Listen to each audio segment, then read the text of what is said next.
ប្រជាជនកម្ពុជាថ្មីនេះត្រូវបានក្រុមទុច្ចរិតចូលទៅវិប្រហារតាមប្រព័ន្ធ Telegram ដោយប្រើវិធីសាស្ត្រឆបោកឲ្យចុចលើតំណភ្ជាប់ឬឯកសារផ្សេងដែលផ្ទុកដោយមេរោគដើម្បីចូលទៅគ្រប់គ្រងគណនីរបស់ពួកគេហើយបានចូលលួចទិន្នន័យខ្លះបណ្បែកធ្លាយឯកសារសម្ងាត់ហើយករណីខ្លះទៀតប្រើ account នោះដើម្បីទៅខ្ចីលុយអ្នកដទៃជាបន្តបន្ទាប់ចំពោះបញ្ហានេះក្រសួងប្រៃសណីនិងទូរគមនាគមន៍នៅថ្ងៃទី1ខែសីហានេះបានជូនដំណឹងដល់សាធារណជនទាំងអស់ឲ្យបង្កើនការប្រុងប្រយ័ត្នខ្ពស់ចំពោះដំណភ្ជាប់ឬឯកសារដែលផ្ញើតាមរយៈ Telegram ដែលផ្នែកខាងចុងមានអក្សរដូចជា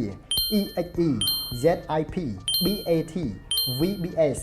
SH MSI និង SCR ព្រោះគណនីនោះត្រូវបានជន់ខិលខូចបានលួចយកនិងកំពុងគ្រប់គ្រងបច្ចុប្បន្ននេះក្រសួងប្រៃសណីនិងទូរគមនាគមន៍សង្កេតឃើញថាមានការកើនឡើងយ៉ាងខ្លាំងចំពោះករណីទទួលបានដំណភ្ជាប់ឬឯកសារទាក់ទិននឹងផែនការអាជីវកម្មព័ត៌មានសម្ងាត់ឯកសារបន្ទាន់ឬឯកសារហិរញ្ញវត្ថុក្នុងទម្រង់ដូចជា Business Plan Important Document Venue Privately តារាងប្រាក់ខែ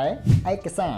ឬ Latest National News ជាដើមប្រសិនបើអ្នកបើកឬដំណើរការដំណភ្ជាប់ឬឯកសារទាំងនោះវាអាចបណ្ដាលឲ្យដំឡើងមេរោគលើទូរស័ព្ទឬកុំព្យូទ័រហើយបន្ទាប់មកវានឹងលួចគណនីធនាគារ Facebook account Telegram និងបណ្ដាញផ្សេងទៀតលួចព័ត៌មានផ្ទាល់ខ្លួនហិរញ្ញវត្ថុនិងទិន្នន័យសំខាន់ឬប្រើគណនីរបស់អ្នកទៅបោកប្រាស់អ្នកដទៃជាបន្តបន្ទាប់ជាបទពិសោធន៍ផ្ទាល់ខ្លួនលោកពុយគីប្រធានក្លឹបអ្នកកាសែតកម្ពុជាបានបង្ហាញឲ្យដឹងថាលោកតែងទទួលបានសារឲ្យចុចលីងដើម្បីចូលមើលឯកសារផ្សេងដែលមានចំណងជើងប្លែកនិងគួរឲ្យចាប់អារម្មណ៍ជាមធ្យម2ទៅ3សារក្នុងមួយថ្ងៃ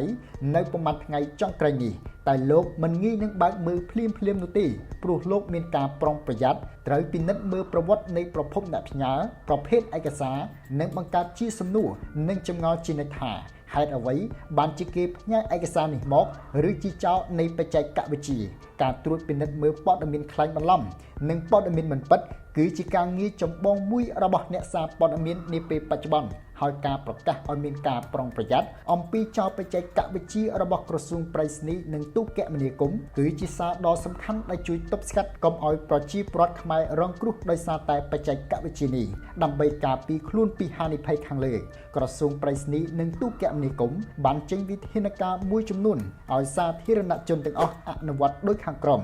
បើកដំណើរការផ្ទៀងផ្ទាត់ពីជំហានសម្រាប់គណនី Telegram របស់អ្នកនិងពិនិត្យមើល Active Session ជាប្រចាំពិនិត្យមើលឯកសារនិងផ្នែកខាងចុងឲ្យបានច្បាស់លាស់មុននឹងចុចបើកផ្ទៀងផ្ទាត់ថាសារពិតជាត្រូវបានផ្ញើដោយអ្នកផ្ញើមុនពេលចុចលើដំណភ្ជាប់ឬបើកឯកសារភ្ជាប់ប្រសិនបើមានការសង្ស័យសូមលុបសារនិងឯកសារភ្ជាប់នោះហើយតាក់ទងទៅម្ចាស់គណនីតាមទូរស័ព្ទឬមធ្យោបាយផ្សេង